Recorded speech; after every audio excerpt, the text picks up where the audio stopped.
there, Courtney here, working on the tutorials for my book, The Mud and the Lotus, a guide and workbook for students of yoga. This is posture number 4 in the book, Lateral Side Lean. And so I'm going to go over how to teach lateral side lean and all the variations of it with you. There are 6 directions of the spine: forward, backward, lateral left and right, and twisting left and right. And every good yoga class should move the spine in all 6 directions, and as well it will allow for energy to move through the body properly so that you get a balanced yoga class out of it and the student leaves feeling balanced when they leave the class. So if you're following along with me, it's page 64. You may have a different version of the book, but it's somewhere around page 64, Lateral Side Lean number 4. And if you're using the workbook, just fill this out in the back. You can use, you don't have to write everything down, obviously. So lateral side lean is Ardha Parangasana, and the type of pose is seated. It can be done standing as well or on the floor. The benefits are it creates space around the lungs, the heart, in the spinal column. It stretches the intercostal muscles in the rib cage. It keeps the rib cage area flexible. It keeps us from getting tight and stiff in our rib cage. And it helps to lengthen the spine and improves mobility in the spine. It also improves circulation around the spine, the heart, the lungs, the spleen, the pancreas, and the liver. If you want to work on the chakras, your primary chakra is going to be number, 3. The first and second, number 3 is primary, and 4 would be the secondary. And then you have verbal cues. I'm not going to read from the book because it's kind of boring, but so you just want to come to seated. This can be done in a chair with the feet on the floor, and I'm going to teach it from seated. You can also do this on the floor, on your back, or standing. And you simply raise the arm up on the inhale, and as you exhale, you put one hand down on the floor, or if you had a chair, you could just let it hang. And as you take another breath in, lengthen.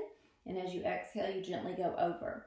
The things to watch out for here is for someone pulling out of their shoulder. You want to make sure they relax their shoulder head.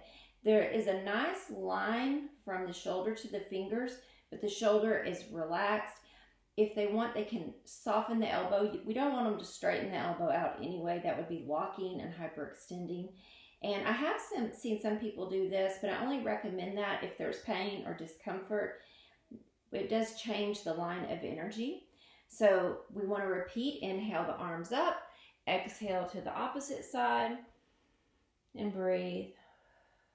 The head can go down. Look forward. I don't recommend taking the head up. That works against the natural curvature of the spine. So leaning forward, looking down if it releases the neck. Now, the lines of energy are from the navel, out the top of the head, the side body to the fingers. These are the lines of physics here, the physics of the posture.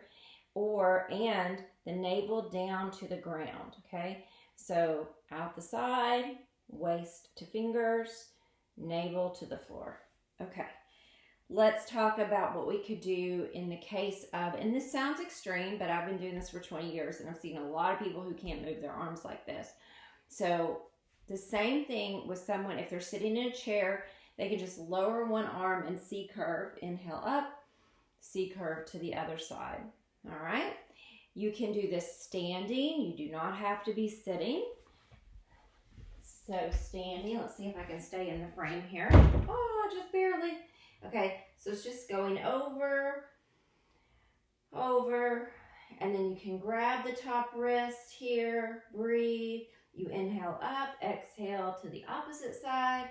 You can do this on the back, but I'm not sure that you'll be able to see me. But let's say that we're extended out long, arms go overhead. We come over and gently pull, or just lean to one side, over, gently pull. You can do banana asana, and I don't know that I have room, but let's say I'm taking my legs to the right. I'm going to take I've got my blocks in the way, don't I? I'm going to take my top leg over this so that it gives a gentle pull in my left side. Left side is over right. I'm going to take my arms over to the left, and I'm gently holding my wrist and creating a half or a C to get a nice stretch in my side body. And always do the other side. Okay. And lateral leans can be done in many ways. They can be done seated, standing on the back. They can even be done from child's pose. Here, you go into child's pose. You walk over, placing the right hand on top. Oh, this is so lovely. Back, inhale, over, exhale, breathe and hold. So many ways to do child's pose. So I've given you some variations and some modifications.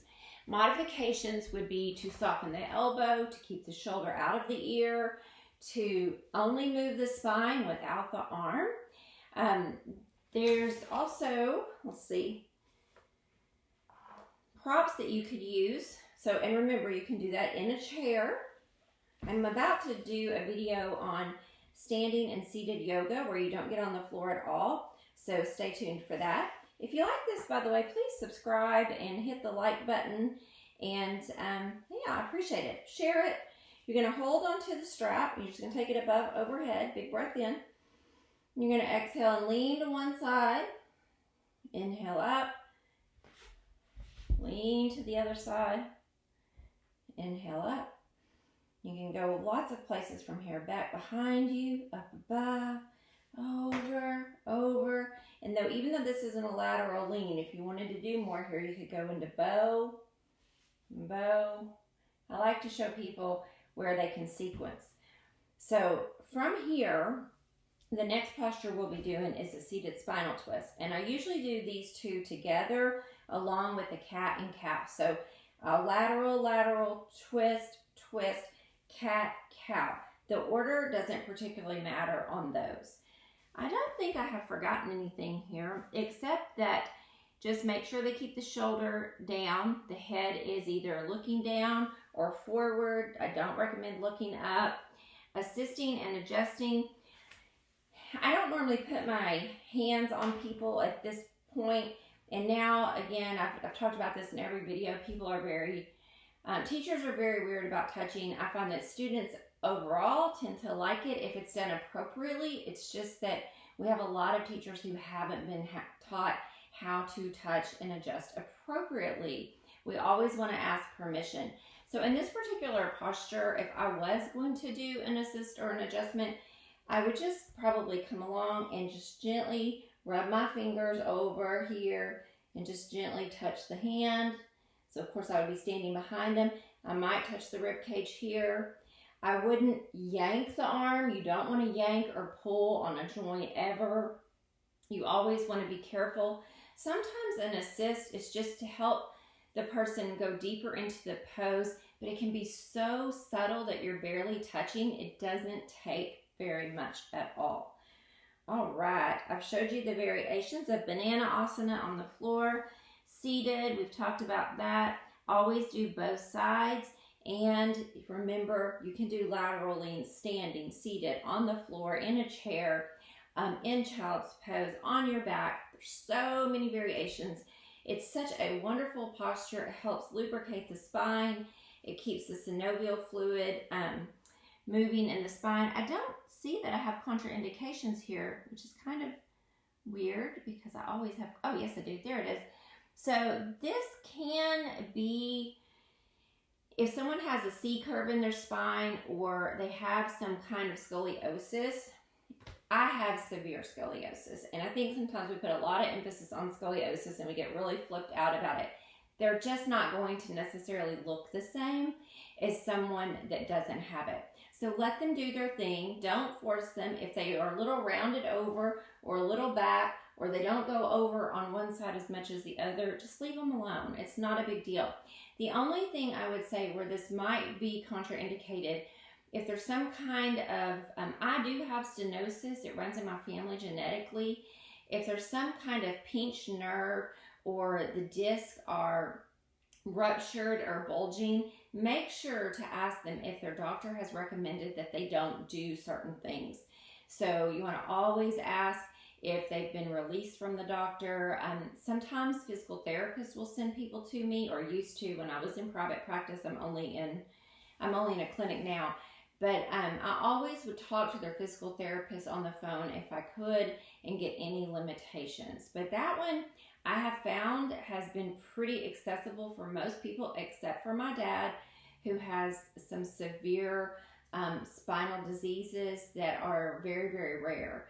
So just be mindful that you ask all the questions to keep people safe, and that you know what keeps them safe, and that they are responsible for their own well-being.